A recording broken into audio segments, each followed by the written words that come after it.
Buong buhay ko, pasan ko ang hiya ng pagiging anak lang ng isang kasambahay. Sa mata ng mga mayayaman sa Manila, kami ay walang halaga. Tagalinis, tagasilbi, walang boses. Ang tingin nila sa amin ay parang basahan na madaling itapon kapag luma na. Si Inay Elena, siya ang ilaw ng tahanan na naging anino na lang. 25 taon siyang nagkudkod ng sahig sa mga mansyon sa Dasmariñas. Tiniis niya ang sakit ng cancer. Tiniis niya ang panghahamak ng iba at ang pagod. Habang ang ama ko ay walang pakialam. Akala ng mundo, isa lang kaming mag-ina na walang laban. Pero nagkamali sila. Hindi nila alam na ang nanay ko ay may hawak na lihim na yaman. Isang alas na hindi kayang tapatan ng bilyon-bilyong piso.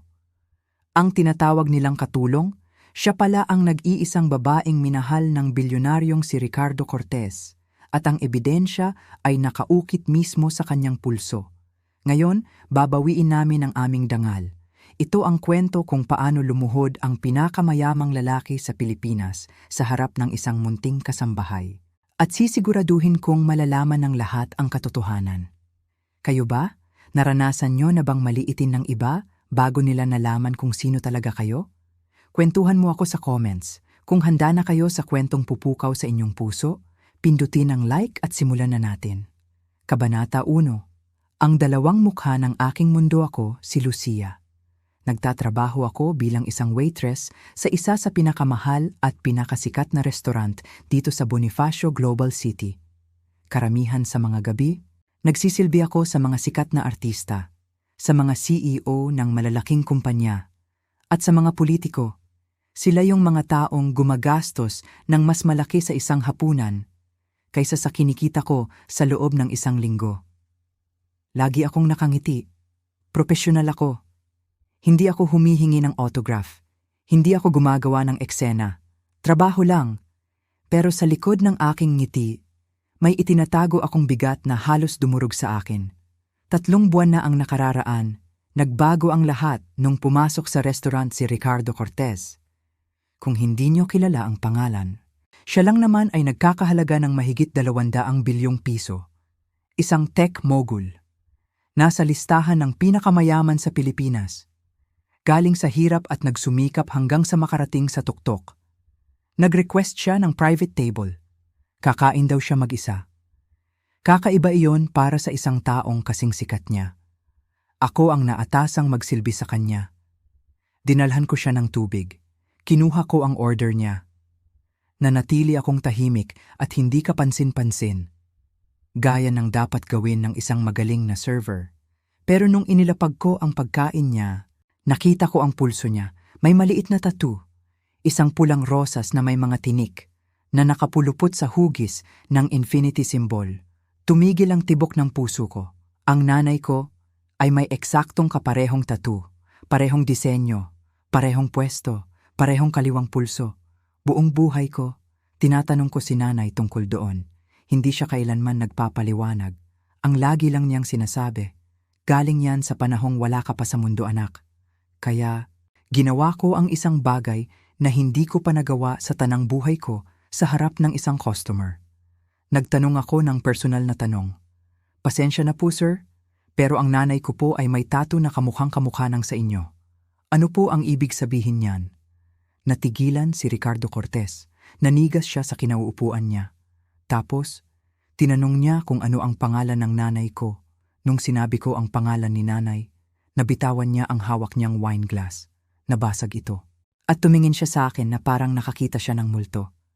Parang may binuhay ako mula sa hukay.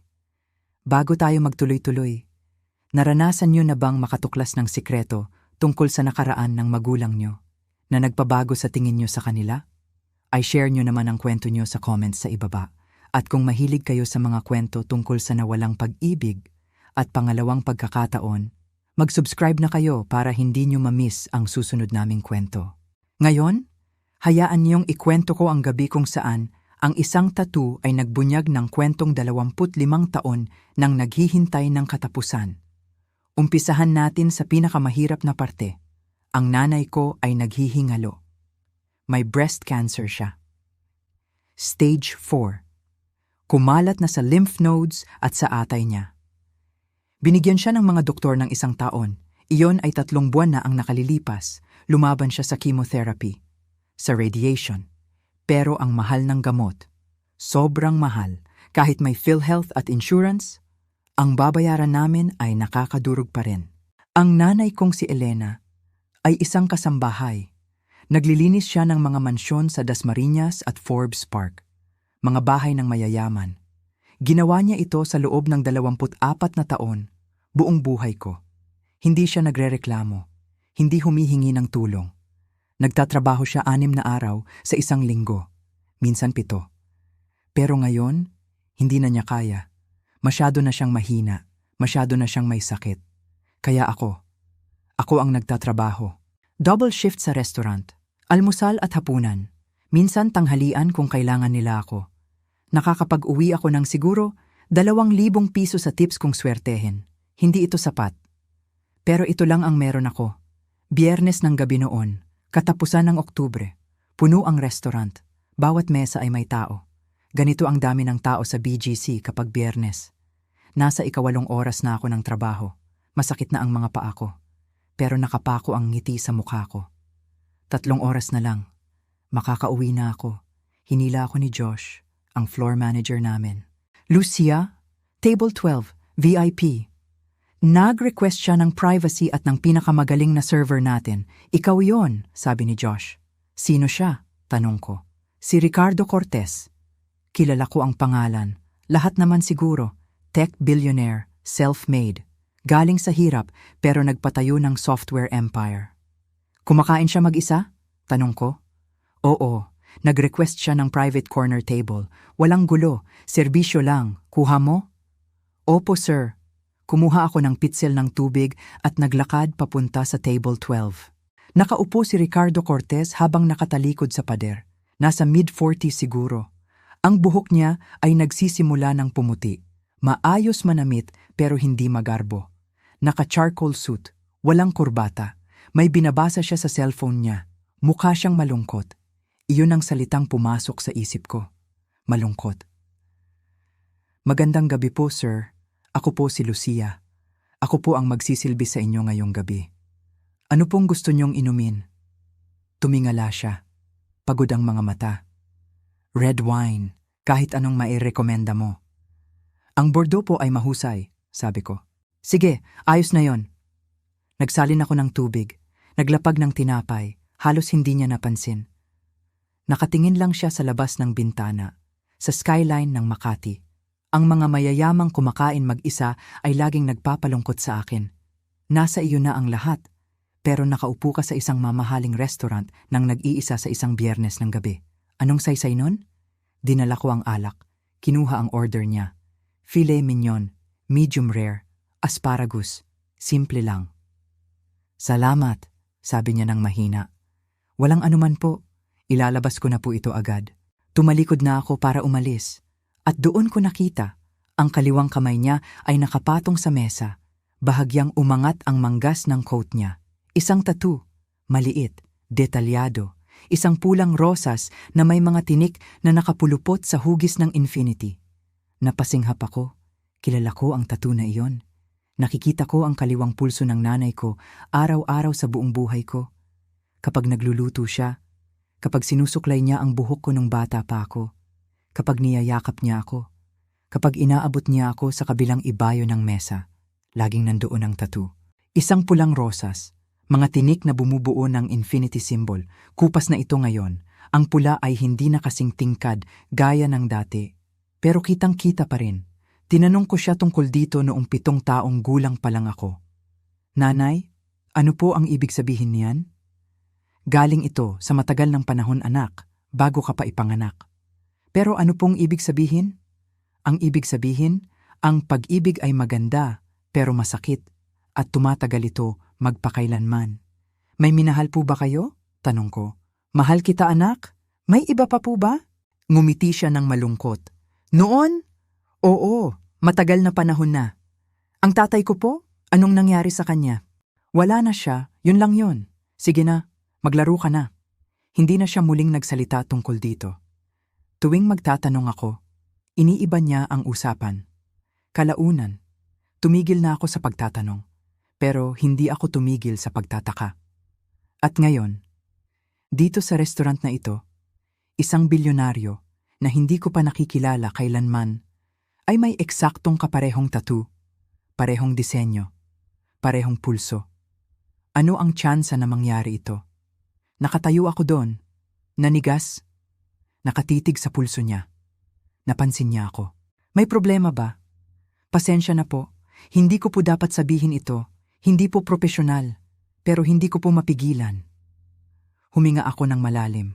Pakinggan po ninyo, mukhang kakaiba ito, pero ang nanay ko po ay may tattoo na eksaktong gaya niyan. Parehong rosas, parehong mga tinik, parehong pulso. Si Ricardo Cortez ay biglang nanigas. Ang baso ng alak na nasa kalahati na ng kanyang labi ay huminto sa ere. Anong sinabi mo? Ang nanay ko po, mayroon siyang eksaktong tattoo na ganyan. Buong buhay ko, tinatanong ko siya tungkol dyan. Hindi niya sinasabi kung anong ibig sabihin. Basta, sinasabi lang niya. Galing ito bago pa ako ipinanganak. Ano? Lumabas ang boses niya na parang garalgal. Tumikhim siya. Ano ang pangalan ng nanay mo? Elena. Elena Santos. Bakit niyo po? Dumulas ang baso ng alak mula sa kamay niya. Tumama ito sa mesa. Nabasag. Ang pulang alak ay kumalat sa puting mantel parang dugo. Elena! Bulong niya. Kumuha ako ng mga napkin. Nagsimulang maglinis ng alak. Naku, pasensya na po. Kukuha po ako ng ibang baso. Ilang taon ka na? Hindi siya nakatingin sa kalat. Nakatingin siya sa akin. Nakatitig na, parang nakakita siya ng multo. 24 anyos po ako, sir. Ayos lang po ba kayo? 24. Nagkakalkula siya sa isip niya. Nasaan siya? Nasaan si Elena? Nasa ospital po siya. May sakit po siya, sir. Kilala niyo po ba ang nanay ko? Bigla siyang tumayo. Hinila ang wallet niya. Naghagis ng 5 piraso ng 5,000 piso sa mesa. Kailangan kong umalis. Patawad. Teka po, sir. Yung pagkain niyo? Sa iyo na ang pera. Kailangan ko nang umalis. At umalis siya ng ganun na lang. Lumabas ng pinto. Iniwan akong nakatayo doon kasama ang basag na baso ng alak at 25,000 piso at walang kaide-ide kung ano ang katatapos lang na mangyari. Kabanata 2. Ang bisitang may dalang lihim. Huminga ako ng malalim. Isa pa. Kailangan kong pakalmahin ang aking sarili. Ang gabing iyon sa restauran ay hindi pangkaraniwan. Martes noon. Karaniwan tahimik ang Martes. Pero iba ang ihip ng hangin ng gabing iyon. Ramdam ko ang tensyon sa kusina pa lang. Ang mga kaldero at kawali ay parang mas maingay kaysa dati. Ang mga kapwa ko serbidora ay nagbubulungan sa gilid. May halong kaba. May halong pagkamangha. Nasa opisina raw ang manager namin, balisa. Hindi mapakali. Maya-maya pa, nalaman ko na ang dahilan. May dumating na bisita. Hindi siya basta-basta bisita. Isa siyang bilyonaryo, si Adrian Keller. Sikat siya sa mundo ng teknolohiya. Napanood ko siya minsan sa balita habang naghahapunan ako sa bahay. Sabi nila, ang yaman daw niya ay hindi kayang ubusin ng ilang henerasyon. Bilyon-bilyong piso ang halaga ng kanyang kumpanya. Isipin niyo iyon. Bilyon-bilyong piso. Hindi ko nga maubos isipin kung gaano karaming pera iyon. Para sa tulad nating simpleng mamamayan, ang ganoong halaga ay parang panaginip na lang. Pumasok siya sa restaurant ng walang pasabi, walang reservation, walang tawag. Basta na lang siyang dumating lulan ng isang napakagarang sasakyan na kulay itim. Agad siyang humingi ng pabor. Gusto niya ng pribadong mesa. Yung tago. Yung walang makakaistorbo. Siyempre, nataranta ang lahat. Ang manager namin na si Sir Manuel, halos matapilok sa pagmamadali para asikasuhin siya. Lucia, tawag ni Sir Manuel sa akin. Ang boses niya ay nanginginig pa. Ikaw ang mag-aasikaso sa kanya. Ikaw ang pinakakalmado rito. Huwag kang magkakamali. Pakiusap. Tumangulang ako. Opo sir, ako na po ang bahala. Sanay na ako sa trabahong ito. Ilang taon na rin akong nagsisilbi sa mga mayayaman. Alam ko ang kailangan nila. Katahimikan, respeto, at mabilis na serbisyo. Pero aaminin ko, iba ang kaba ko ng gabing iyon. Iba ang bigat ng presensya ng lalaking iyon. Kinuha ko ang menu at ang listahan ng mga mamahaling alak. Inayos ko ang aking uniforme. Tiningnan ko ang sarili ko sa salamin saglit. Hinga, Lucia. Hinga. Trabaho lang ito. Pumasok ako sa pribadong silid kung saan siya nakaupo. Ang silid ay medyo madilim. Ang tanging liwanag ay galing sa maliliit na lampara sa dingding at ang kandila sa gitna ng mesa. Nakaupo siya doon. Si Adrian Keller. Nakatalikod siya sa pinto, nakatingin sa labas ng bintana. Ang suot niyang Amerikana ay halatang gawa sa pinakamagandang tela. Walang gusot. Pulido. Magandang gabi po, sir. Bati ko sa kanya. Sinikap kong gawing formal at magalang ang aking boses. Narito po ang menu. Dahan-dahan siyang lumingon. Ang kanyang mga mata ay seryoso. Parang binabasa niya ang buong pagkatao ko sa isang tingin lang. Pero hindi naman siya masungit. Tumango lang siya bilang tugon. Salamat, maikli niyang sagot. Ang boses niya ay malalim. Buo. Yung klase ng boses na sanay mag-utos at sanay sundin. Lumapit ako sa mesa para ayusin ang kanyang kubyertos. Inilagay ko ang baso ng tubig sa kanyang kanan. Dahan-dahan, maingat, bawat galaw ko ay kinalkula ko. Ayaw kong makabasag o makagawa ng ingay. Alam niyo naman sa ating kultura, nakakahiya kung magkakamali tayo sa harap ng bisita. Lalo na kung ganito kataas ang estado. Habang inaabot ko ang menu sa kanya, napansin ko ang kanyang mga kamay. Maputi, makinis. Halatang hindi humawak ng mabibigat na trabaho. Iniabot niya ang kanyang kamay para kunin ang menu. Sa pagkakataong iyon, bahagyang umangat ang manggas ng kanyang Amerikana. Umangat din ang laylayan ng kanyang puting long sleeves sa loob. At doon ko nakita, natigilan ako, para akong nabuhusan ng malamig na tubig. Ang tibok ng puso ko biglang bumilis. Dug, dug, dug, dug, ang lakas. Halos marinig ko na ito sa aking mga tainga. Sa kanyang pulso may isang tattoo. Hindi ito basta kung anong guhit lang. Malinaw na malinaw sa aking paningin. Isang rosas, isang pulang rosas. Ang kulay nito ay matingkad, parang sariwang dugo. Pero hindi lang iyon ang nakakuha ng atensyon ko. Ang tangkay ng rosas. Ang mga tinik nito ay nakapulupot, umiikot ito. At ang hugis na nabuo ng mga tinik ay pamilyar na pamilyar. Ang simbolo ng walang hanggan. Ang tinatawag nilang infinity symbol. Napatitig ako. Hindi ko maalis ang tingin ko sa pulso niya. Gusto kong magsalita pero parang may bumara sa lalamunan ko. Posible ba ito? Bakit siya may ganito? Ang tanging tao na nakitaan ko ng ganitong tattoo ay walang iba kundi ang aking nanay.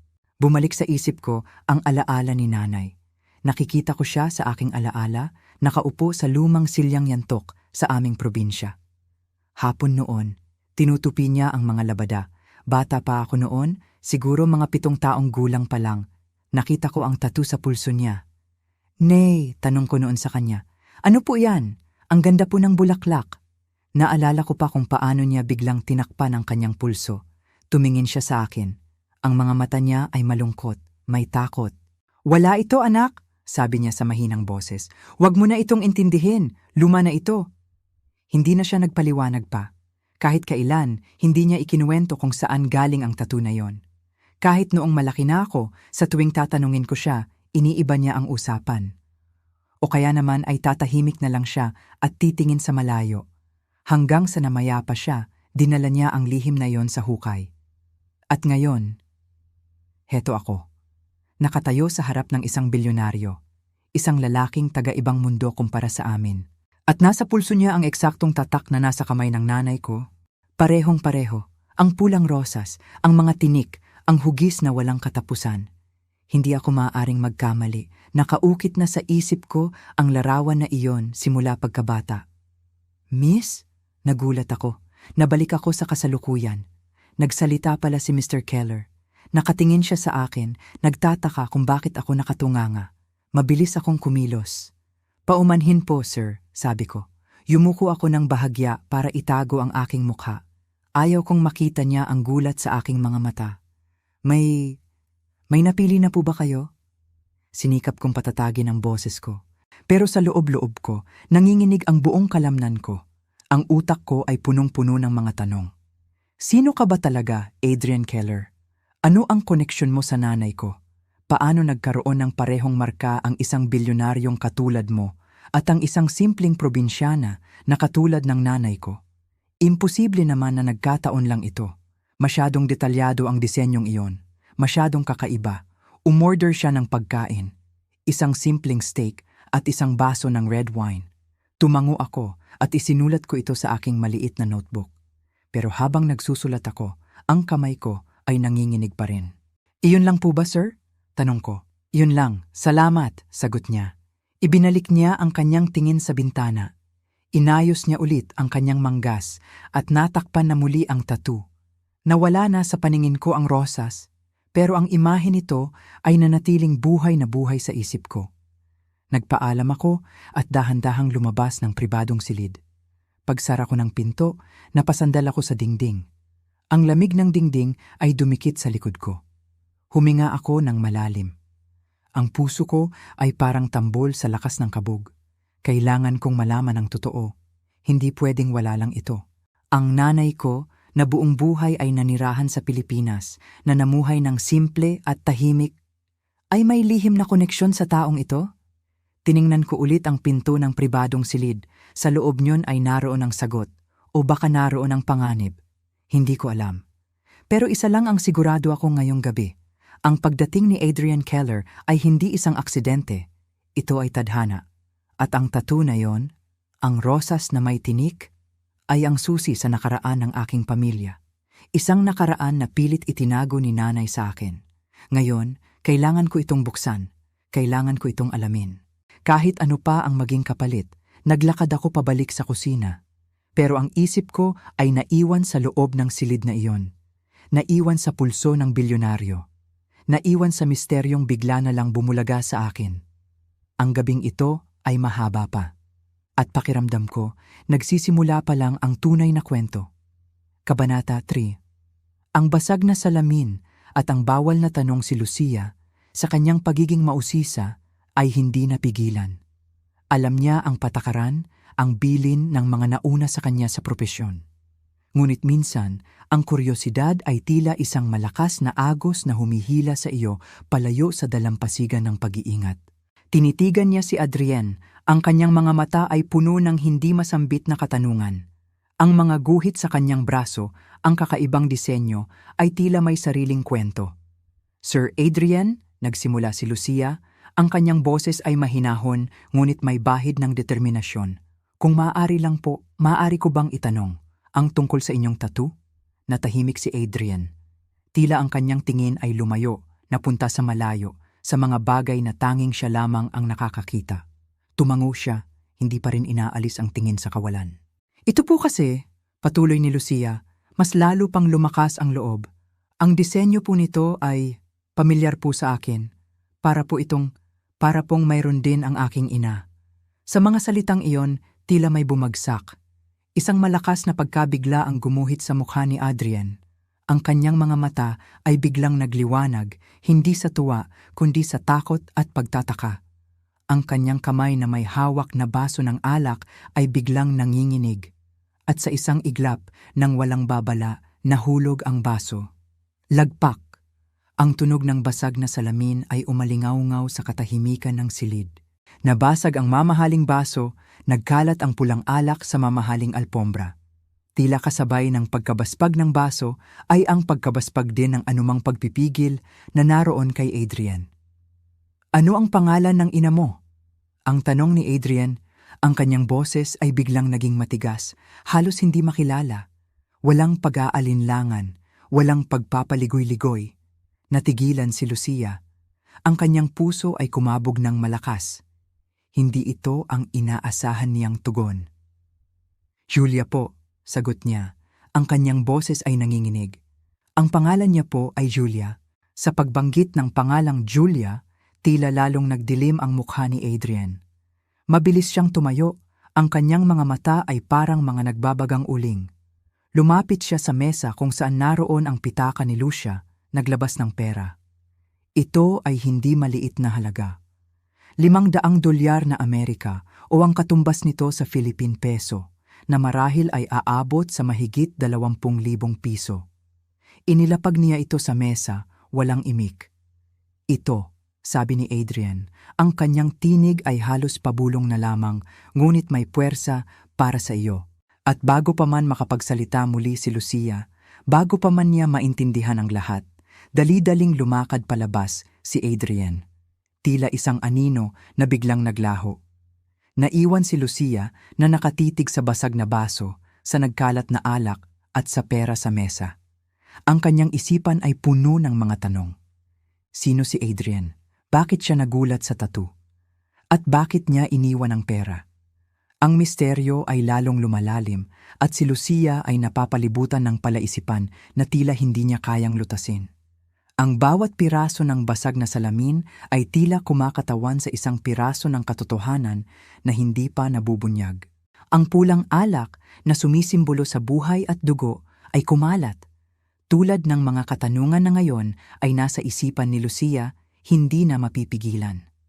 Ang pagmamadali ni Adrian na umalis, ang kanyang takot, ay nagpapakita lamang na may malalim na kahulugan ang lahat ng ito.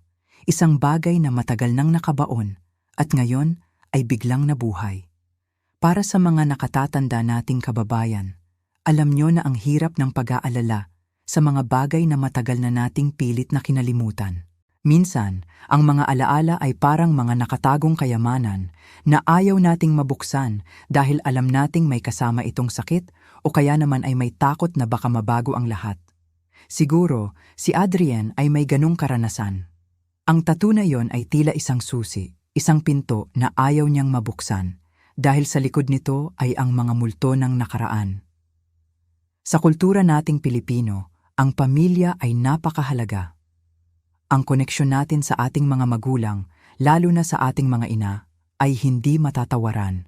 Kaya naman, ang pagbanggit ni Lucia sa kanyang ina ay tila direktang tumama sa pinakamalambot na bahagi ng puso ni Adrian. Ang kanyang reaksyon ay hindi lamang pagkabigla, kundi isang malalim na epekto na nagdulot ng kanyang pagkaalarma. Ang pag-aalala sa isang ina, na ang pangalan ay Julia, ay tila nagdulot ng malaking pagbabago sa kanya. Ang halagang ibinigay ni Adrian ay hindi lamang basta pera. Sa ating mga Pilipino, ang pera ay simbolo ng sipag, ng sakripisyo, ng pag-aalaga sa pamilya. Ang $500 na iyon ay malaking tulong para sa marami sa ating mga kababayan, lalo na sa mga senior citizens na umaasa lamang sa maliit na pensyon. Ngunit sa sitwasyong ito, ang pera ay tila isang paraan ng pagtakip, isang pagbabayad upang makalimutan, o kaya naman ay isang pasasalamat na may kasamang pagmamadali. Ang pagiging mahinahon at malinaw ng pananalita ay napakahalaga, lalo na kapag tayo ay nagkukuwento. Ito ang dahilan kung bakit gusto nating ang bawat salita ay madaling maintindihan na parang nakaupo lang tayo sa tabi ng ating lola at siya ay nagkukwento ng mga nangyari noong araw. Ang bawat kuwit ay parang isang maliit na paghinto upang huminga at isipin ang sinabi. Ang bawat tuldok naman ay ang pagtatapos ng isang ideya na nagbibigay daan para sa susunod. Hindi natin kailangan ng mga komplikadong salita, kailangan lang natin ng mga salitang galing sa puso, na mag-iiwan ng marka sa puso ng nakikinig. Ang pag-iwas sa maraming pag-uusap na mabilis ang palitan ay paraan din upang mas maunawaan natin ang nararamdaman ng pangunahing tauhan. Sa pamamagitan ng salaysay ni Lucia, nararamdaman natin ang kanyang pagkalito, ang kanyang takot at ang kanyang pagtataka. Sa halip na marinig natin ang maraming boses, mas pinipili nating marinig ang boses ni Lucia, na siya mismo ang naglalarawan ng sinabi ng iba. Ito ay parang isang malalim na pagmumuni-muni kung saan ang tauhan mismo ang nagpapaliwanag ng lahat. Sa pagtatapos ng kabanatang ito, naiwan tayong lahat na nag-iisip. Ano ang koneksyon ni Adrian kay Julia? Bakit ang tattoo ang nagpakabigla sa kanya? At ano ang mas malaking misteryo na naghihintay kay Lucia? Ang bawat tanong na ito ay tila mga tanim na buto na magsisibol ng mas maraming kwento sa mga susunod na pahina. Patuloy tayong makinig dahil ang bawat kwento ay may aral At bawat aral ay nagpapatibay sa ating pagkatao, lalo na sa ating mga mahal na nakatatanda na siyang sandigan ng ating bayan. Kabanata 4, Mga Piraso ng Nakaraan. Pagka-uwi ni Lucia sa kanyang maliit na apartment, ang kanyang isipan ay puno pa rin ng mga tanong tungkol kay Adrian Keller. Ang nangyari kagabi ay tila isang panaginip na hindi niya mawari kung totoo o hindi. Ang pagkabaspag ng baso, ang pagmamadali ni Adrian, ang malaking halaga ng pera na naiwan.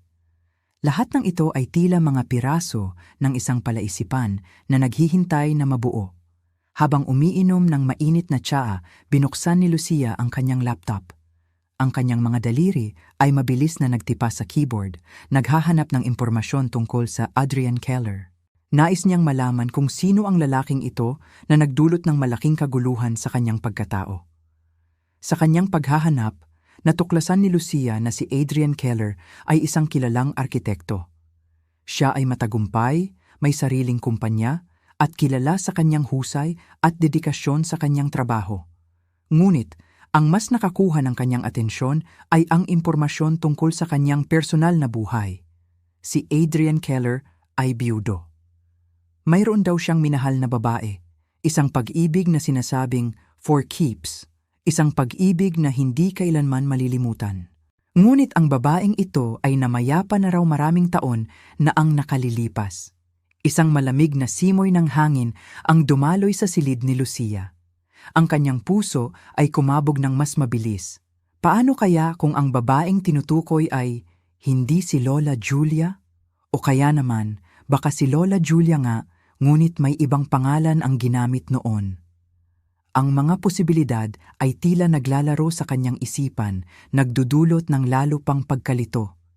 Kinabukasan, maagang nagtungo si Lucia sa ospital. Kailangan niyang makausap si Lola Julia. Tinitigan niya ang kanyang lola na mahimbing na natutulog sa kanyang higaan. Ang mukha ni Lola Julia ay tila payapa, ngunit alam ni Lucia na sa likod ng katahimikang iyon ay may mga tinatagong emosyon at alaala. Nang magising si Lola Julia, nginitian siya ni Lucia. Ngunit ang kanyang mga mata ay puno ng pag-aalala. Kumuha si Lucia ng upuan at umupo sa tabi ng kanyang lola.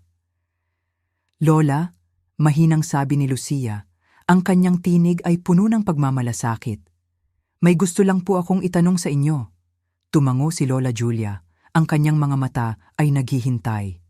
Dati po, nung bata pa po ako, naaalala ko po ang mga kwento ninyo tungkol sa pag-ibig. Nagsimula si Lucia, maingat niyang pinipili ang bawat salita. Mayroon po bang lalaking espesyal po sa inyo noon? Unti-unting nagbago ang ekspresyon sa mukha ni Lola Julia. Ang dating payapa nitong itsura ay napalitan ng lungkot. May bahid ng pagnanasa sa kanyang mga mata at pagkatapos ay luha. Sino ang nagtanong sa iyo tungkol diyan, Apo? Mahinang tanong ni Lola Julia. Ang kanyang tinig ay nanginginig. Siya po, si Sir Adrian Keller, sabi ni Lucia. Ang kanyang tinig ay halos hindi marinig. Nakilala ko po siya kagabi. Sa pagbanggit ng pangalang Adrian Keller, hindi napigilan ni Lola Julia ang pagbuhos ng kanyang mga luha. Ang bawat patak ay tila naglalaman ng mga taon ng paghihirap, ng pangungulila, at ng mga katanungang hindi nasagot. Yumakap siya sa kanyang apo, ang kanyang yakap ay puno ng emosyon na hindi kayang sabihin ng mga salita. Adrian, bulong ni Lola Julia. Ang pangalan ay tila isang matamis ngunit masakit na alaala. Oo, Apo, siya ang aking unang pag-ibig. Humugot ng malalim na hininga si Lola Julia, tila naghahanda na ilabas ang lahat ng kanyang mga tinatagong damdamin. Mahal na mahal namin ang isa't isa, Apo. 25 taon na ang nakalilipas. Sabi niya, panghabang buhay na raw kami. Kami na raw ang para sa isa't isa. Nagsimula ang pagkukuwento ni Lola Julia. Ang kanyang tinig ay puno ng pait at pagsisisi. Ngunit, nagkasakit ang aking ama. Kailangan kong umuwi dito sa probinsya, sa aming bukid, para alagaan siya. Nangako ako kay Adrian na babalik ako agad. Sinabi ko sa kanya, hintayin niya ako. Ang mga mata ni Lola Julia ay napuno muli ng luha. Nang makabalik ako, Apo, nawala na siya. Parang bulan na naglaho. Sinubukan kong hanapin siya, ngunit wala. Walang bakas. Sinabi ng mga kaibigan niya na lumipat na raw siya sa ibang bansa. At mula noon, hindi na kami nagkita pa. Ang kwento ni Lola Julia ay tila isang pelikula na naglalaro sa isipan ni Lucia. Ang pag-iibigan na sinira ng tadhana. Ang pangakong hindi natupad. Ang pagkawala ng isang minamahal na walang sapat na paliwanag. Naintindihan ni Lucia ang biglaang reaksyon ni Adrian Keller. Ang tattoo na yon, ang pagkakapareho nito sa marka ni Lola Julia, ay tila isang alaala ng kanilang pag-iibigan, isang paalala ng babaeng minahal niya noon. Ang dating pagkalito ni Lucia ay napalitan ng malalim na awa at pag-unawa. Hindi lang pala ito tungkol sa isang tattoo, kundi tungkol sa isang pag-ibig na naputol. Isang kwento ng dalawang taong pinaghiwalay ng pagkakataon at ng mga responsibilidad. Sa ating kultura, ang pagmamahal sa pamilya, ang pag-aalaga sa mga magulang ay napakahalaga. Ito ang dahilan kung bakit si Lola Julia ay umalis at ito rin ang dahilan kung bakit tila nabuo muli ang kanilang koneksyon sa pamamagitan ni Lucia. Ang mga halagang ibinigay ni Adrian, ang $500 o ang katumbas nito sa Philippine peso ay tila hindi na lamang pera. Ito ay maaaring isang paraan ng paghingi ng paumanhin, isang pagkilala sa sakit na naidulot ng kanyang pagkawala, o kaya naman ay isang paraan upang makabawi sa nakaraan na hindi na maibabalik. Para sa isang Pilipinong nakatatanda, ang ganitong uri ng emosyonal na bigat ay mas matindi pa kaysa sa anumang material na bagay. Ang pagkalas ng isang matagal na pag-ibig, lalo na sa panahon na wala pang modernong komunikasyon, ay isang napakalaking hirap na dalahin. Ang paggamit ng mga simpleng salita at pangungusap ay nagpapadali sa pag-unawa ng kwento, lalo na para sa ating mga nakatatanda. Ang bawat kuwit ay nagbibigay ng tamang paghinto na parang humihinga tayo kasabay ng nagsasalita. Ang mga tuldok naman ay nagbibigay ng linaw sa bawat ideya.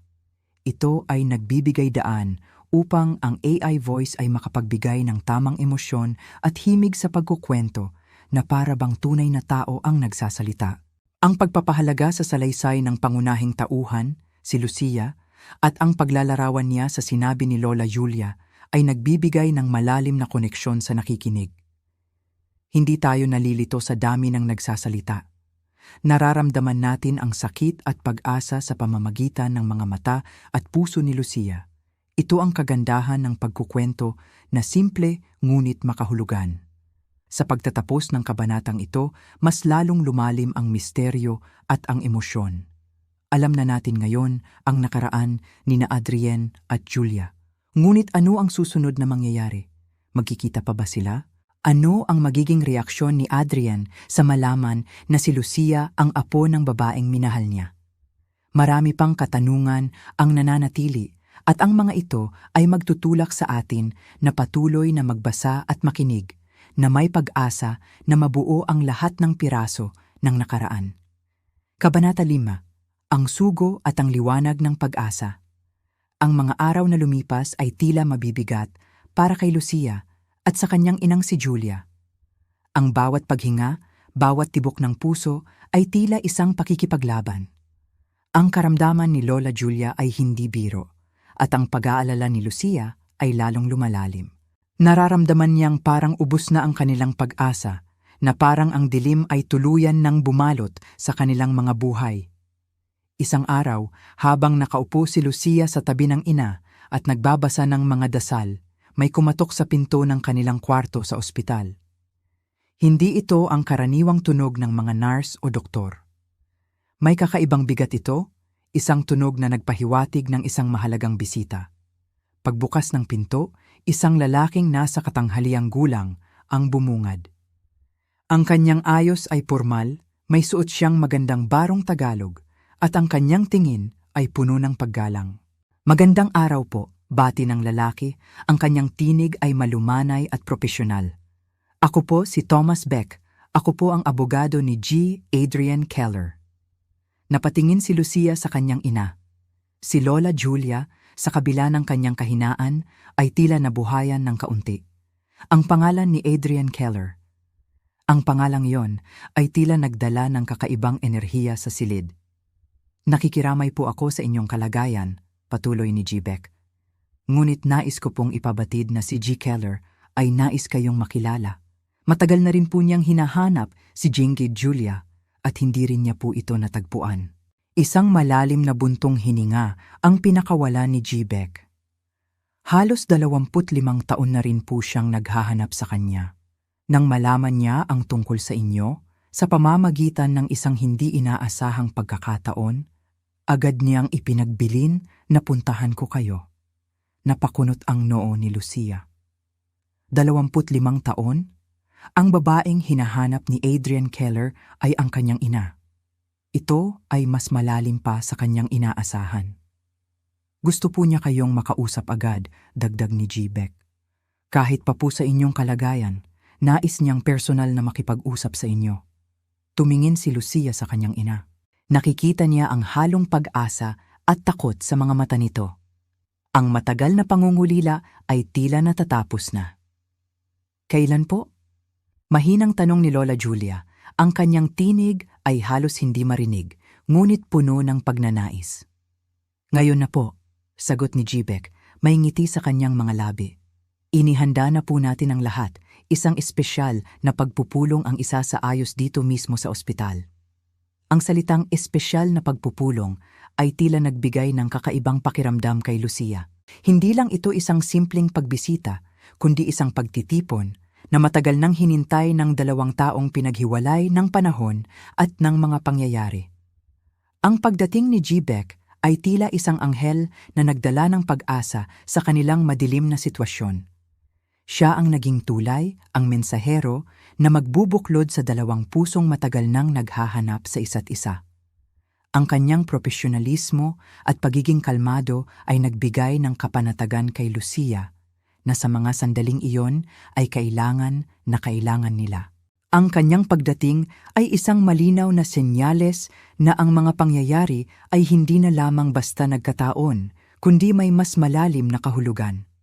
Kabanata X, ang pagkikita muli. Matapos ang 25 taon nananatili ang katahimikan sa silid. Si Lucia ay hawak ang kamay ng kanyang ina, ang kanyang puso ay kumakabog ng malakas. Ang bawat segundo ay tila isang oras. Sa labas ng pinto, naririnig niya ang mahinang yabag ng mga paa. At pagkatapos, ang pagbukas ng pinto. Si Adrian Keller. Nang pumasok siya sa silid, tila huminto ang pag-ikot ng mundo. Si Lucia ay napahanga sa tindig nito. Kahit na may edad na, ang kanyang presensya ay napakalakas. Ngunit ang kanyang mga mata ni Adrian ay puno ng pagmamahal at pangungulila habang nakatingin siya kay Julia. Si Julia, sa kabila ng kanyang pangangayayat dahil sa chemotherapy, ay nagpakita ng ngiti na tila nawala na sa kanya sa loob ng maraming taon. Ang kanyang mga mata, bagamat may bakas ng pagod, ay nagniningning habang tinitingnan si Adrian. Naglakad papalapit si Adrian.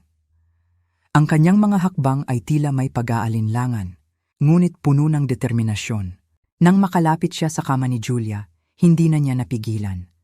Lumuhod siya sa tabi ng kama at dahan-dahang hinawakan ang kamay ni Julia. Julia, ang bulong ni Adrian, ang pangalan na tila pinagmumulan ng kanyang lakas at kahinaan. Ang kanyang boses ay basag dahil sa emosyon. Naramdaman ni Julia ang init ng kamay ni Adrian. Ito ang kamay na kanyang hinahanap, ang kamay na minsan ay nangako ng walang hanggang pagmamahal. Pinisil niya ito, isang mahinang kilos na nagpapakita ng kanyang pagkilala at pagmamahal. Nasa kanilang mga palad ang mga tattoo, ang mga disenyo na minsang ginawa nila bilang simbolo ng kanilang pag-iibigan. Ngayon, ang mga iyon ay tila mga guhit na naglalaman ng mga alaala ng bawat taon na nawala sa kanila. Pareho silang napaiyak. Ang mga luha na ito ay hindi luha ng sakit, kundi luha ng pagsisisi, ng pangungulila at ng pagmamahal na nabuhay muli. Julia, patawarin mo ako, sabi ni Adrian. Ang kanyang tinig ay puno ng pighati. Hindi ko alam na ganito ang mangyayari. Hinanap kita. Paulit-ulit kong hinanap ang pangalan mo. Ngunit, tila nawala ka sa akin.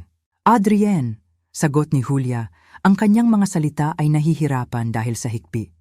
Ako rin, naghintay ako, ngunit nawalan na ako ng pag-asa. Nakatingin si Lucia mula sa gilid ng kwarto.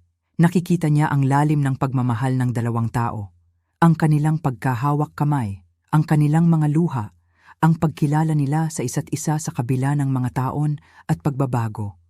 Para sa kanya, ito ay isang napakagandang tanawin, ngunit mayroon pa rin siyang pakiramdam na may kulang. May isang bagay na hindi niya lubos na maintindihan. Isang malaking sikreto ang tila bumabalot pa rin sa kanilang pagmamahalan. Ang mga Pilipino ay kilala sa kanilang malalim na damdamin at pagpapahalaga sa pamilya at pag-ibig. Ang eksenang ito ay tila sumasalamin sa mga pag-ibig na matatagpuan natin sa ating sariling mga buhay. Mga pag-ibig na dumadaan sa pagsubok ngunit nananatiling matatag. Ang pagkikita muli ni na Adrienne at Julia ay isang patunay na ang tunay na pag-ibig ay hindi namamatay. Bagkus ay naghihintay lamang ng tamang panahon upang muling mamukadkad.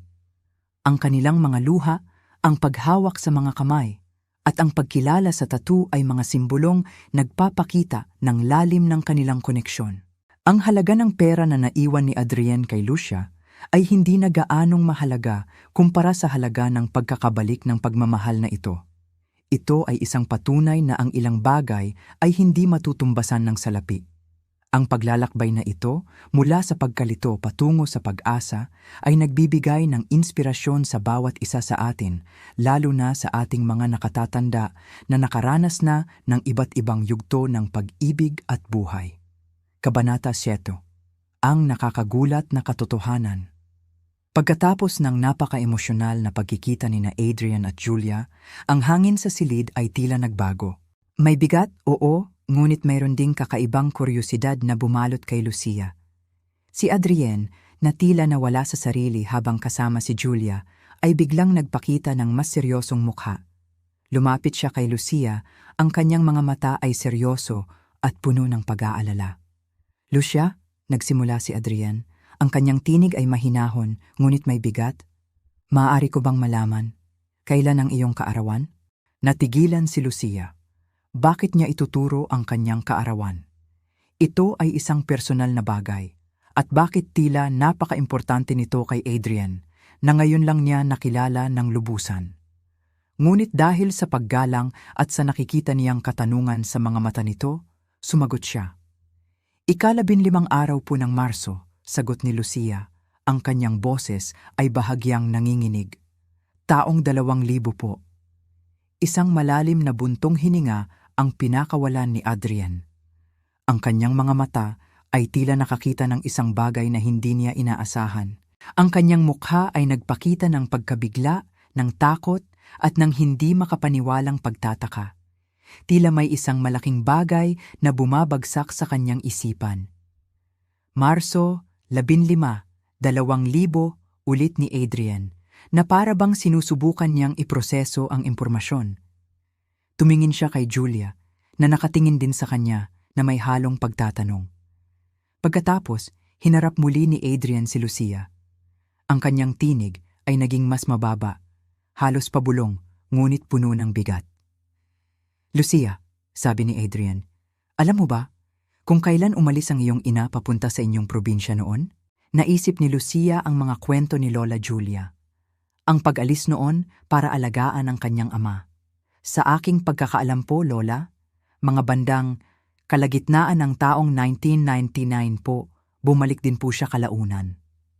Ang mga salitang kalagitnaan ng 1999 ay tila nagbigay ng huling piraso sa palaisipan ni Adrienne. Isang napakalaking piraso, ang kanyang mata ay nanlaki. Isang katotohanang napakabigat, napakalaki at napakagulat ang biglang sumulpot sa kanyang isipan. Lucia, nagsimula si Adrienne muli. Ang kanyang tinig ay nabibiyak na. Base sa mga kwento ng iyong ina, ang pag-alis niya noon at ang iyong kaarawan, ang posibilidad ay malaki. Tumingin siya sa kanyang mga kamay na nanginginig. Malaki ang posibilidad na Ako ang iyong ama, Lucia. Napatulala si Lucia. Ang mga salitang iyon, hindi niya akalain. Ang lalaking ito, nakakilala lamang niya kagabi, na ngayon ay bumalik sa buhay ng kanyang ina, ay nagsasabing siya ang kanyang ama? Ito ay isang bagay na hindi niya maintindihan. Isang bagay na hanggang sa sandaling iyon ay hindi niya kailanman naisip. Ang kanyang buong mundo ay tila biglang nabaligtad. Hindi po maaari, bulong ni Lucia, ang kanyang isipan ay naguguluhan. Hindi ko po alam. Si Julia naman na nakikinig sa usapan ay tila napako sa kanyang kinauupuan. Ang kanyang mukha ay nagpakita ng matinding gulat at pagkalito. Hindi niya inasahan ang ganitong uri ng pag-uusap. Ang katotohanan ito ay napakabigat. Ito ay isang bagay na hindi inaasahan ni Numan. Isang lihim na tila na itago ng panahon at ngayon ay biglang lumitaw. Ang pagkabigla ni Lucia ay natural lamang.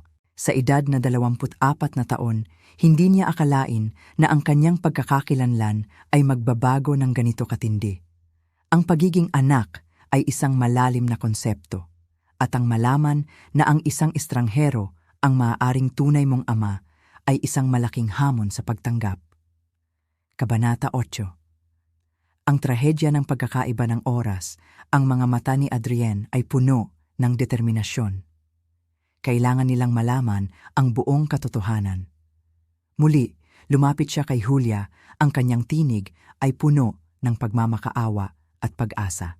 Julia, sabi niya, kailangan nating linawin ito. Sabihin mo sa akin ang lahat. Kailan ka ba talaga umalis at kailan ka bumalik? Nagsimulang magkwento muli si Julia. Ang kanyang tinig ay puno ng pait at pagsisisi. Noong panahong iyon, Adrienne, nagsimula si Julia, ang kanyang mga mata ay nakatuon sa malayo na para bang nakikita niya ang lahat ng nangyari. Nasa Italia ako. Doon kami nagkita ni Tita Elena. At doon ko nalaman na buntis na pala ako. Napakunot ang noo ni Adrienne. Sa Italia? Ngunit akala ko ba? Pag-alis mo dito sa Pilipinas, diretso ka na sa Manila, tapos doon ka nagkasakit? Hindi, Adrienne, malungkot na sabi ni Julia. Pagkaalis ko sa'yo, pumunta ako sa Italia para makasama si Tita Elena. Doon ko nalaman ang balita. Sinubukan kong tawagan ka paulit-ulit. Ngunit, hindi kita makontak. Ang dating kwento ni Julia ay tila nagbabago. Isang mahalagang detalye ang tila nawawala noon. Bakit hindi mo ako matawagan, Julia? Tanong ni Adrienne. Ang kanyang tinig ay puno ng pag-asa na malaman ang sagot. Nang makauwi ako sa Pilipinas, patuloy ni Julia, ang kanyang tinig ay mas naging malungkot. Bumalik ako sa Maynila. Doon na ako tumira. Pero noong mga panahong iyon, ang aming apartment, ang pinag-iwanan ko sa lumang address, nagbago na. Hindi ko na matagpuan ang mga tao doon. Ang sabi ng kapitbahay, umalis ka na raw daw, lumipat ka na raw sa ibang lugar. Napaisip si Adrienne. Umalis? Ngunit, bakit ako aalis? Nabanggit ni Tita Elena na ikaw daw ay nagpunta sa Baguio. Para magtrabaho, para daw mag-ipon. Para sa ating kinabukasan, nagpalit ka raw ng numero ng telepono. At ang huling balita na narinig ko, isang buwan bago ako bumalik sa Maynila, ay may kumuha na raw ng dati nating inuupahan. Isang malaking pagkakaintindihan, isang trahedya ng maling timing. Habang si Julia ay nasa Italia na nagdadala ng kanilang anak, si Adrienne naman ay lumipat ng lugar, naghahanap ng paraan upang magtagumpay para sa kanilang dalawa. Hindi niya alam na siya ay may anak na. Ang paglipat niya ng bahay, ang pagpapalit ng numero ng telepono ay para sa kanilang kinabukasan, ngunit ito rin ang naging dahilan upang sila ay magkahiwalay. Isang buwan, bulong ni Adrienne, ang kanyang tinig ay puno ng pighati. Isang buwan lang sana ang pagkakaiba. Isang buwan lang sana at baka hindi tayo nauwi sa ganito. Ang takot ni Lucia ay napalitan ng malalim na kalungkutan. Ang kanyang buong pagkatao, ang kanyang pinagmulan ay tila nababalot ng isang malungkot na kwento ng hindi pagkakaunawaan. Ang kanyang ama, na akala niya ay nawala na, ay naririto pala, ngunit hindi niya alam na siya ay may anak na. Ang mga Pilipino ay kilala sa kanilang pagiging mapagpatawad at sa kanilang kakayahang magmahal ng lubusan. Ang kwento ni na Adrian at Julia ay nagpapakita ng mga pagsubok na maaaring harapin ng sinumang magkasintahan, lalo na kapag malayo ang agwat. Ang kanilang trahedya ay nagbibigay diin sa kahalagahan ng komunikasyon at pag-unawa. Kahit na may mga hadlang, ang tunay na pagmamahal ay tila may paraan upang mahanap ang daan pabalik. Ang pagbibigay diin sa mga emosyon at ang paglalarawan ng kanilang mga saloobin ay mahalaga upang maunawaan ng mga nakikinig ang bigat ng sitwasyon. Ang simpleng pananalita na may kasamang tamang paggamit ng mga bantas ay nagbibigay ng tamang ritmo at emosyon sa pagkukwento na ginagawang mas madaling maunawaan at damhin ang kwento. Kabanata 9. Ang pagsusuri ng DNA at ang mahiwagang pagpapagaling, pinalawak. Ang mga salitang iyon ni Adrian. 99.19% ama. Tunog na tila simpleng porsyento lamang, ngunit sa pandinig ni Lucia, ito ay nagbabadya ng isang bagong simula. Isang bagong kabanata sa kanyang buhay na puno ng hindi pa natutuklasang mga karanasang kaaya-aya. Mula sa mga anino ng pagkalito at lungkot na kanyang pinagdaanan, isang maliwanag na sinag ng pag-asa ang biglang tumagos. Ito ay ang pagtanggap. Pagtanggap sa isang ama na tila nawala sa kanya sa mahabang panahon. Ito ay tila isang milagro, isang himala na dumating sa panahon na tila wala nang natitirang pag-asa. Ang mga resulta ng DNA test ay narito na. Ang dokumentong iyon na tila karaniwan lamang ay nagtataglay ng pinakamalaking katotohanan sa kanilang buhay. 99.99% ama. Wala nang anumang pagdududa. Wala nang mga katanungan na bumabagabag sa isipan. Si Adrian Keller, ang lalaking bigla na lamang pumasok sa kanilang buhay, ay ang tunay na ama ni Lucia. Nang mabasa ang resulta, hindi napigilan ni Adrian ang pagtulo ng kanyang mga luha. Hindi ito luha ng kalungkutan, kundi luha ng matinding kagalakan. Luha ng pasasalamat sa tadhana at luha ng pagkilala sa lahat ng mga taon na nawala sa kanya.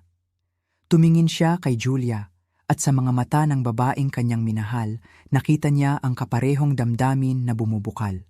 Ito na ang kanilang pamilya muling nabuo pagkatapos ng napakahabang paghihintay.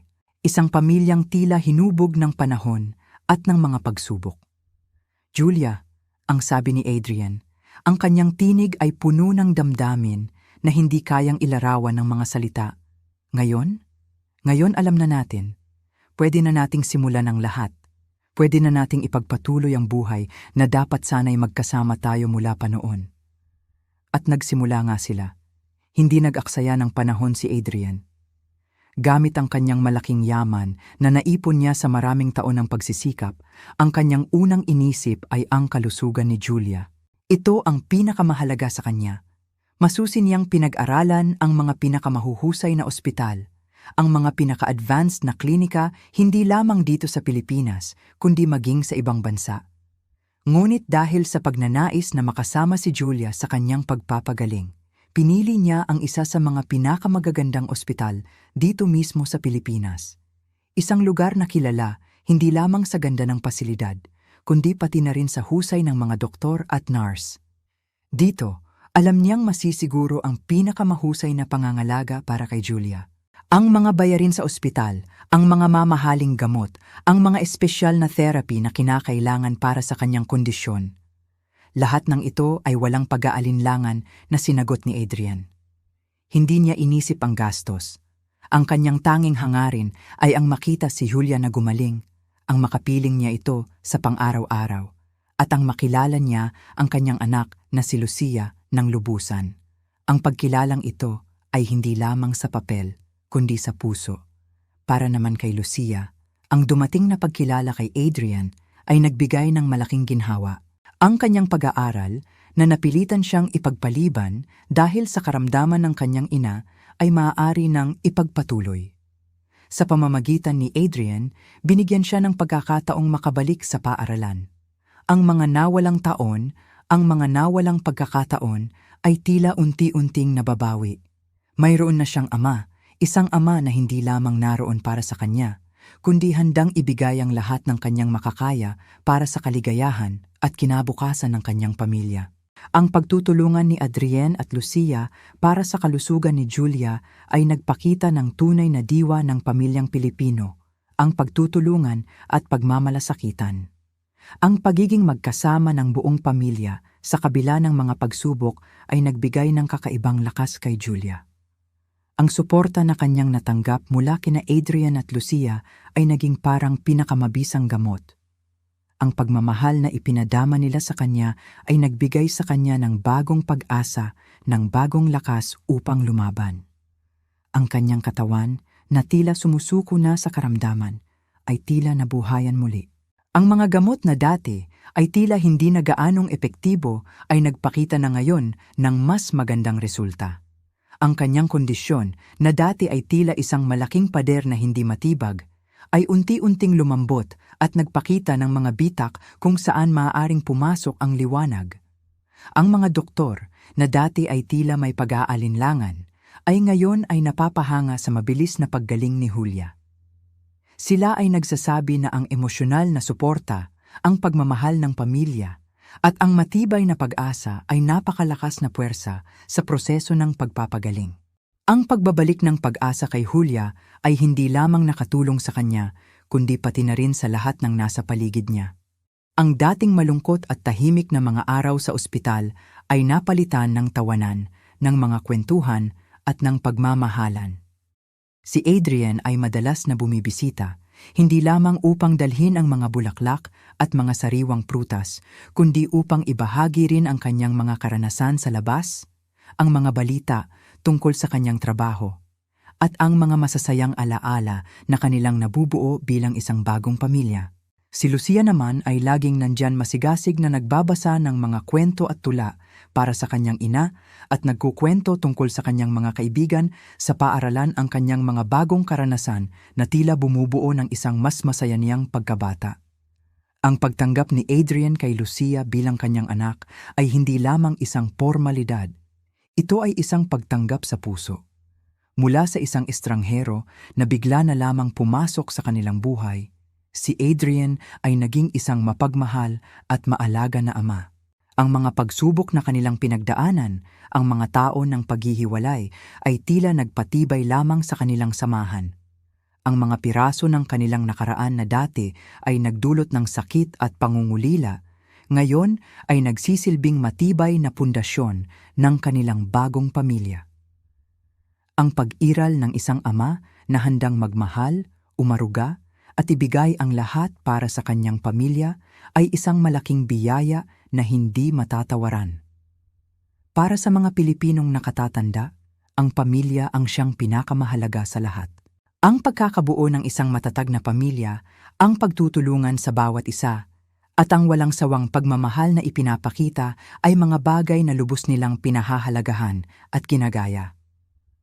Ang kwento nina Adrienne, Julia at Lucia ay isang maliwanag na patunay na kahit gaano pa kalaki ang mga pagsubok na ating kaharapin, ang pagmamahal, pagtanggap at pagkakaisa ng pamilya ay laging magwawagi.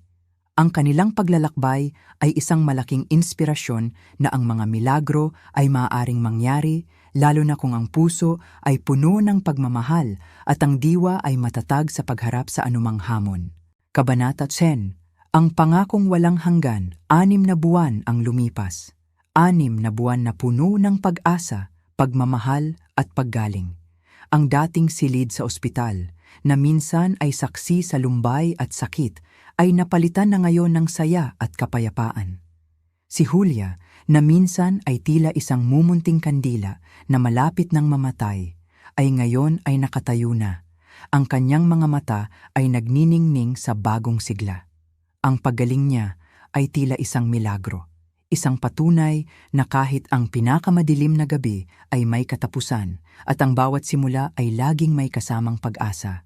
Isang hapon, habang nakaupo sila sa may bintana, kung saan tanaw ang unti-unting paglubog ng araw, nagkaroon ng kakaibang kislap sa mga mata ni Adrienne. Isang kislap na hindi pa nakikita ni Lucia noon. Isang kislap na puno ng pagmamahal at determinasyon. Lumapit siya kay Julia, hinawakan ang kanyang mga kamay, at tiningnan siya ng may buong pagmamahal. Julia, nagsimula si Adrian. Ang kanyang tinig ay bahagyang nanginginig dahil sa emosyon. Sa loob ng maraming taon, hinanap kita. Ngayon, natagpuan na kita muli. Hindi ko nagugustuhing mangyari pang muli ang mga taon ng pagkawala natin. Napatingin si Julia kay Adrian, ang kanyang puso ay tila bumibilis sa bawat tibok. Alam niya kung saan patungo ang usapang ito. Ang kanilang mga kamay ay mahigpit na magkahawak, at sa kanilang mga palad, ang mga tattoo na simbolo ng kanilang pag-iibigan ay tila mas naging maliwanag. Julia, patuloy ni Adrian, ang kanyang tinig ay lumakas, puno ng sigasig. Gusto kong maging iyong asawa. Gusto kong ibahagi ang bawat natitirang sandali ng ating buhay. Handa ka na bang harapin ang bukas kasama ako?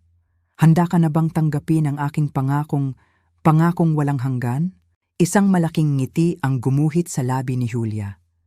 Ang mga luha ay muling namasa sa kanyang mga mata. Ngunit ngayon, ito ay luha ng kaligayahan. Ang pangakong iyon, ang pangako ng walang hanggang pagmamahal, ay ang pinaka-inaasam niya. Oo, Adrian, sagot ni Julia. Ang kanyang tinig ay malinaw at puno ng pagmamahal. Oo, handa ako. Sa mismong silid-ospital na iyon, sa harap ni Lucia na umiiyak sa saya, naganap ang kanilang simpleng pag-iisang dibdib. Hindi kailangan ng malaking handaan. Ang mahalaga ay ang kanilang pagmamahalan, ang kanilang pagkakaisa, at ang kanilang pangako sa isa't isa. Ang kanilang kasal ay isang pagdiriwang hindi lamang ng kanilang pagmamahalan, kundi pati na rin ng pag-asa at ng kakayahan ng tao na bumangon mula sa anumang pagsubok. Pagkatapos ng kasal, hindi nagtagal ay lumipat sila sa isang maliit, ngunit magandang bahay na malapit sa dagat. Ito ang kanilang paraiso. Ang simoy ng hangin, ang tunog ng mga alon, at ang tanawin ng paglubog ng araw ang naging saksi sa kanilang mga masasayang sandali. Si Adrian, si Julia, at si Lucia, ang kanilang maliit na pamilya, ay naglaan ng kanilang mga oras sa pagbuo ng mga bagong alaala. Naglalaro sila sa dalampasigan, naglalakad habang papalubog ang araw, at nagkukwentuhan tungkol sa buhay. Isang hapon, habang sila ay nakaupo sa buhanginan, pinapanood ang nagbabagang kulay ng langit habang papalubog ang araw, napatingin si Lucia sa kanyang mga magulang. Nakita niya ang kapayapaan sa kanilang mga mukha, ang pagmamahalan na tila hindi nakukupas. "Nay, tatay," tawag ni Lucia, ang kanyang tinig ay puno ng paghanga. "Naaalala niyo po ba ang tattoo natin?" Tumango sina Adrian at Julia. Tumingin sila sa kanilang mga braso, kung saan naroon ang mga nakaukit na simbolo ng kanilang pag-iibigan. Ngumiti si Adrian. "Oo, anak. Ang ating mga tattoo." Tumingin siya kay Julia, ang kanyang mga mata ay puno ng pagmamahal. Sinasabi nila, pinulot ni Julia ang sinabi ng kanyang asawa. Sinasabi nila na ang pag-ibig, kahit na ito ay puno ng sakit, kahit na ito ay dumaan sa napakaraming pagsubok. Huminto siya, tinitingnan ang papalubog na araw. Ito ay mananatiling walang hanggan. Ang mga salitang iyon ay tila bumabalot sa lahat ng kanilang naranasan. Ang sakit na kanilang pinagdaanan, ang mga taon ng paghihiwalay, ang mga luha na kanilang iniyak. Ngunit sa kabila ng lahat ng iyon, ang kanilang pagmamahalan ay nanatiling buhay. Ito ay naging mas matatag, mas malalim, at mas makahulugan. Ang kanilang kwento ay isang patunay na kahit na ang buhay ay puno ng pagsubok, ang pag-ibig, lalo na ang tunay na pag-ibig, ay may kakayahang malampasan ang lahat. Ito ay isang kwentong nagtatapos sa isang malungkot na sandali, ngunit sa parehong panahon, ito ay isang maganda at ganap na katapusan. Isang paalala na ang pag-ibig, sa lahat ng anyo nito, ay ang pinakamahalagang kayamanan na maaari nating taglayin. Ang kanilang pamilya na nabuo mula sa mga piraso ng nakaraan ay naging isang simbolo ng pag-asa at ng pag-ibig na walang hanggan. 6 na buwan ang lumipas. 6 na buwan na puno ng pag-asa, pagmamahal at paggaling. Ang dating madilim na silid sa ospital ay napalitan na ng liwanag at saya. Si Julia, na minsan ay tila isang kandilang malapit ng maubusan ng ningas, ay ngayon ay puno na ng sigla. Ang kanyang paggaling ay tila isang himala, isang patunay na kahit sa pinakamadilim na sandali, mayroon pa ring pag-asa. Isang hapon, habang sila'y nakaupo sa tabi ng bintana, pinagmamasdan ng papalubog na araw, isang espesyal na kislap ang nakita ni Lucia sa mga mata ng kanyang tatay Adrien. Ito ay kislap ng pagmamahal at determinasyon. Lumapit si Adrien kay Julia, hinawakan ang kanyang mga kamay. Julia, simula ni Adrien, ang tinig ay puno ng emosyon. Hinahanap kita ng napakatagal na panahon. Ngayon na nakita muli, hindi ko nahahayaang mangyari pang muli ang pagkawala natin. Naintindihan ni Julia ang ibig sabihin ni Adrien. Ang kanilang mga kamay ay mahigpit na magkahawak, at ang mga tattoo sa kanilang mga braso ay tila nagbibigay ng kakaibang liwanag. Julia, patuloy ni Adrien, gusto kitang maging asawa. Gusto kong ibahagi ang natitirang sandali ng ating buhay. Handa ka na bang harapin ang bukas kasama ko? Handa ka na bang tanggapin ang aking pangakong walang hanggan? Isang malaking ngiti ang sumilay sa labi ni Julia. Ang mga luha ay pumatak muli, ngunit ngayon, ito ay luha ng kaligayahan. Ang pangako ng walang hanggang pagmamahal ang siyang pinaka-inaasam niya. Oo, Adrien, sagot ni Julia. Ang kanyang tinig ay malinaw. Handa ako. Sa silid ospital pa rin, sa harap ni Lucia na umiiyak sa tuwa, sila ay nagpakasal. Hindi kailangan ng malaking seremonya. Ang mahalaga ay ang kanilang pagmamahalan at ang kanilang pangako. Ito ay isang pagdiriwang ng pag-asa at ng pagmamahal na nananaig sa lahat ng pagsubok. Pagkatapos, lumipat sila sa isang maliit at magandang bahay malapit sa dagat. Ito ang kanilang paraiso. Ang simoy ng hangin, ang tunog ng mga alon, at ang paglubog ng araw ang naging saksi sa kanilang mga bagong alaala. Sila, si Adrien, si Julia, at si Lucia, ang kanilang nabuong pamilya, ay naglaan ng oras upang magkaroon ng masasayang sandali. Naglalaro sila sa dalampasigan, naglalakad habang papalubog ang araw at nagbabahagi ng mga kwento. Isang hapon, habang nakaupo sila sa buhanginan, pinagmamasdan ang langit na puno ng kulay, napatingin si Lucia sa kanyang mga magulang. Nakita niya ang kapayapaan sa kanilang mga mukha, ang pagmamahal na hindi kukupas. Nay tatay, tawag ni Lucia, naaalala niyo po ba ang tattoo natin? Tumango sina Adrien at Julia. Tumingin sila sa kanilang mga braso, sa mga nakaukit na simbolo ng kanilang pag-ibig. Ngumiti si Adrien. Oo, anak, ang ating mga tattoo. Tumingin siya kay Julia, ang kanyang mga mata ay puno ng pagmamahal. Sinasabi nila, pinulot ni Julia ang sinabi ng kanyang asawa. Sinasabi nila na, ang pag-ibig, kahit na ito ay puno ng sakit, kahit na ito ay dumaan sa napakaraming pagsubok. Huminto siya, tinitingnan ang papalubog na araw. Ito ay mananatiling, walang hanggan. Ang mga salitang iyon ay bumalot sa lahat ng kanilang naranasan. Ang sakit, ang paghihiwalay, ang mga luha. Ngunit ang kanilang pagmamahalan ay nanatiling buhay. Ito ay naging mas matatag, mas malalim, at mas makahulugan. Ang kanilang kwento ay isang patunay na sa kabila ng mga pagsubok, ang tunay na pag-ibig ay laging mananaig. Isang pagtatapos na malungkot, ngunit sa parehong panahon, ito ay maganda at ganap.